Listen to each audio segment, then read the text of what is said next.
ಬಣಜಿಗ ಸಮುದಾಯವನ್ನ 2Dಗೆ ಸೇರಿಸಿದ್ದಕ್ಕೆ ಆದಿ ಬಣಜಿಗ ಸಮುದಾಯ ಸಿಎಂ ಬಸವರಾಜ ಬೊಮ್ಮಾಯಿ ಅವರಿಗೆ ಸನ್ಮಾನ ಮಾಡಿದೆ. ಹುಬ್ಬಳ್ಳಿಯ ಉಣಕಲ್ನ ಸಿದ್ದಪ್ಪಜ್ಜನ ಕಲ್ಯಾಣ ಮಂಟಪದಲ್ಲಿ ನಡೆದಂತ ಕಾರ್ಯಕ್ರಮದಲ್ಲಿ ಸಿಎಂ ಬಸವರಾಜ ಬೊಮ್ಮಾಯಿಗೆ ಸನ್ಮಾನವನ್ನು ಮಾಡಿದ್ದಾರೆ.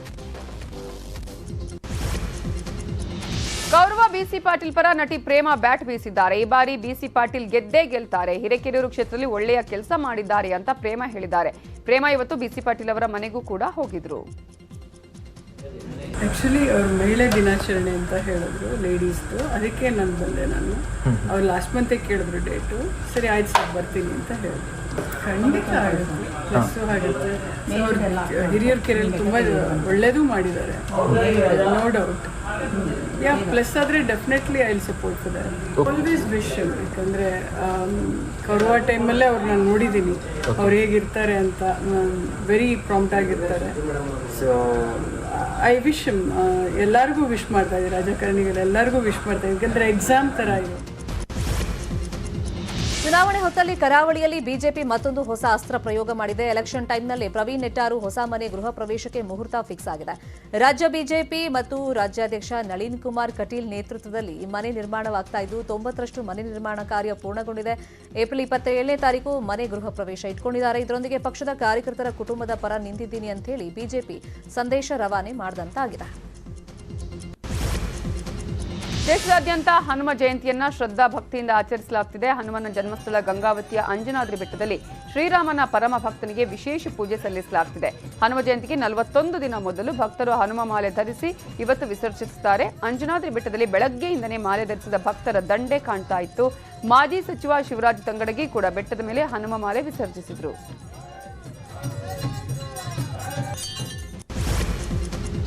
ನಟ ಸುದೀಪ್ ಮನೆಗೆ ಬೆದರಿಕೆ ಪತ್ರ ಪ್ರಕರಣದ ತನಿಖೆ ಚುರುಕು ಪಡ್ಕೊಂಡಿದೆ. ಮಾರ್ಚ್ 4ನೇ ತಾರೀಕೆ ಪತ್ರವನ್ನು ಪೋಸ್ಟ್ ಮಾಡಲಾಗಿದೆ. 10ನೇ ತಾರೀಕಿಗೆ ಪೋಸ್ಟ್ ಸುದೀಪ್ ನಿವಾಸಕ್ಕೆ ಬಂದಿದೆ. ದೊಮ್ಮಲೂರು ಬಳಿಯ ವಾಟರ್ ಟ್ಯಾಂಕ್ ಬಳಿಯ ಪೋಸ್ಟ್ ಬಾಕ್ಸ್ ಇಂದ ಪೋಸ್ಟ್ ಮಾಡಲಾಗಿದೆಯಂತೆ. ಪೋಸ್ಟ್ ಮನೆಗೆ ಬಂದಿದ್ರು ಸಾಕಷ್ಟು ದಿನ ಸುದೀಪ್ ಸುಮ್ಮನೆ ಇದ್ರು.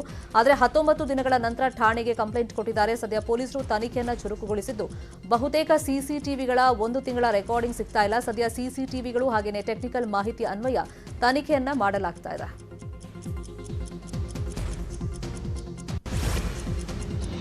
ರಾಜ್ಯದಲ್ಲಿ ತುಪ್ಪಕ್ಕೆ ಹಾಹಾಕಾರ ಉಂಟಾಗಿದೆ. ಬೇಡಿಕೆ ಹೆಚ್ಚಳವಾಗಿರುವ ಹಿನ್ನೆಲೆ ತುಪ್ಪ ಪೂರೈಸಲು ಕೆಎಂಎಫ್ ಹರಸಾಹಸ ಮಾಡುತ್ತಿದೆ.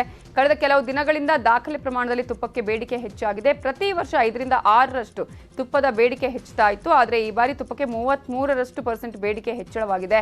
ತುಪ್ಪ ಸಿಗದೆ ಹೋಟೆಲ್ ಮತ್ತು ಸ್ವೀಟ್ ಅಂಗಡಿ ಮಾಲೀಕರು ಸಂಕಷ್ಟಕ್ಕೆ ಸಿಲುಕಿದ್ದಾರೆ. ಈಗಾಗಲೇ ತುಪ್ಪದ ಕೊರತೆ ಉಂಟಾಗಿ ತುಪ್ಪದ ಪದಾರ್ಥ ತಯಾರು ಮಾಡುವುದನ್ನು ಹಲವು ಹೋಟೆಲ್ ಮತ್ತು ಸ್ವೀಟ್ ಅಂಗಡಿ ಮಾಲೀಕರೇ ನಿಲ್ಲಿಸಿದ್ದಾರೆ ಎನ್ನಲಾಗಿದೆ. ಚಾಲಕನ ನಿಯಂತ್ರಣ ತಪ್ಪಿ ಕಾರ್ ಅಂಗಡಿಗೆ ನುಗ್ಗಿದಂತ ಘಟನೆ ಹಾಸನದಲ್ಲಿ ನಡೆದಿದೆ. ವೇಗವಾಗಿ ಬಂದಂತ ಕಾರ್ ಚಾಲಕನ ನಿಯಂತ್ರಣ ತಪ್ಪಿ ಅಂಗಡಿಯೊಳಗೆ ನುಗ್ಗಿಬಿಟ್ಟಿದೆ. ಅದೃಷ್ಟವಶಾತ್ ಕಾರ್ನಲ್ಲಿದ್ದವರು ಪ್ರಾಣಾಪಾಯದಿಂದ ಪಾರಾಗಿದ್ದಾರೆ. ಗುದ್ದಿದಂತ ರಭಸಕ್ಕೆ ಅಂಗಡಿ ಕಾರ್ನ ಮೇಲೆ ಬಿದ್ದಿದೆ.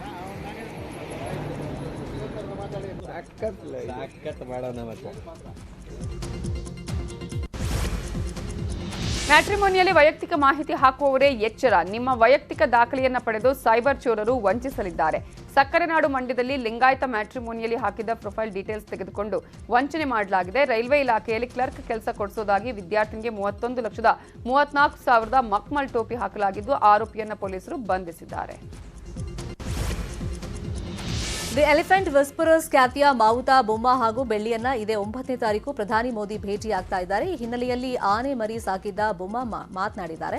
ನಮಗೆ ಆಸ್ಕರ್ ಅಂದ್ರೆ ಏನಂತಾನೆ ಗೊತ್ತಿರಲಿಲ್ಲ. ಆಸ್ಕರ್ ಪ್ರಶಸ್ತಿಗೆ ಇಷ್ಟೊಂದು ಪವರ್ ಇದೆ ಅಂತ ಇವಾಗ ಗೊತ್ತಾಗ್ತಾ ಇದೆ. ನಾವಿರೋ ಈ ಕಾಡಿಗೆ ಯಾರು ಬರಲ್ಲ, ಆದ್ರೆ ಎಲ್ಲೋ ಇರೋ ಪ್ರಧಾನಿಗಳು ಕಾಡು ಕುರುಬರನ್ನ ಮಾತನಾಡಿಸೋಕೆ ಬರ್ತಾ ಇದ್ದಾರೆ. ಪ್ರಧಾನಿಗಳು ಬರ್ತಿರೋದು ಸಾಕಷ್ಟು ಖುಷಿ ತಂದಿದೆ ಅಂತ ಹೇಳ್ಕೊಂಡಿದ್ದಾರೆ. ತಮಿಳುನಾಡಿನ ಮಧುಮಲೈ ಹುಲಿ ಸಂರಕ್ಷಿತ ಪ್ರದೇಶದ ತೆಪ್ಪಕಾಡು ಆನೆ ಕ್ಯಾಂಪ್ನಲ್ಲಿರುವಂತ ಬೊಮ್ಮ ಬೆಳ್ಳಿ ದಂಪತಿಯನ್ನ ಮೋದಿ ಭೇಟಿ ಮಾಡಿ ಸನ್ಮಾನವನ್ನ ಮಾಡಲಿದ್ದಾರೆ.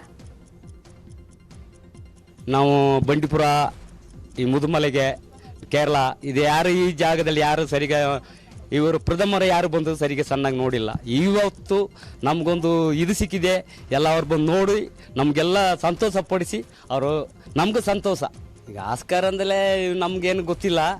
ಇದು ಆಸ್ಕರ್ ಅಂದರೆ ಏನು ಎತ್ತಲ್ಲ. ನಮಗೆ ಈ ಕಾಡೊಳಗಿದ್ದು ನಾವು ಜೀವನ ಮಾಡಿದವರು ನಮಗೆ ಈ ಡಾಕ್ಯುಮೆಂಟ್ ಎತ್ತಿದ ಮೇಲತ್ತೆ ಆಸ್ಕರ್ ಏನಾಯ್ತು, ಲಿಸ್ಟ್ ಪವರ್ ಇದೆ, ಇದೆ ನಮ್ಗೆ ಈಗ ಗೊತ್ತಾಯ್ತದೆ.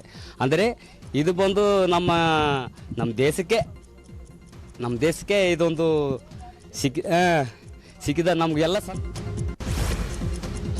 ಬೆಂಗಳೂರಿನ ಐತಿಹಾಸಿಕ ಕರಗ ಶಕ್ತ್ಯೋತ್ಸವವು ಇಂದು ರಾತ್ರಿ 12:30ರಿಂದ ಆರಂಭವಾಗಲಿದೆ. ಕರಗ ಶಕ್ತ್ಯೋತ್ಸವ ಹಾಗೂ ಧರ್ಮರಾಯ ಸ್ವಾಮಿ ಮಹಾರಥೋತ್ಸವ ಇಂದು ರಾತ್ರಿ 12:30ರಿಂದ ಆರಂಭವಾಗಲಿದ್ದು, ಕರಗ ಶಕ್ತ್ಯೋತ್ಸವಕ್ಕೂ ಮುನ್ನ ಇವತ್ತು ಮಧ್ಯಾಹ್ನ 1 ಗಂಟೆಗೆ ಧರ್ಮರಾಯ ಸ್ವಾಮಿಗೆ ಕರ್ಪೂರದ ಆರತಿ ಪೂಜೆ ನೆರವೇರಿದೆ.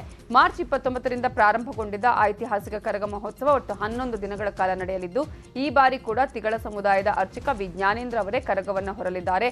ಕರಗ ಶಕ್ತ್ಯೋತ್ಸವ ಹಿನ್ನೆಲೆಯಲ್ಲಿ ದೇವಸ್ಥಾನದ ಸುತ್ತಮುತ್ತ 32 ಸಿಸಿಟಿವಿ ಕ್ಯಾಮೆರಾವನ್ನು ಅಳವಡಿಕೆ ಮಾಡಲಾಗಿದೆ.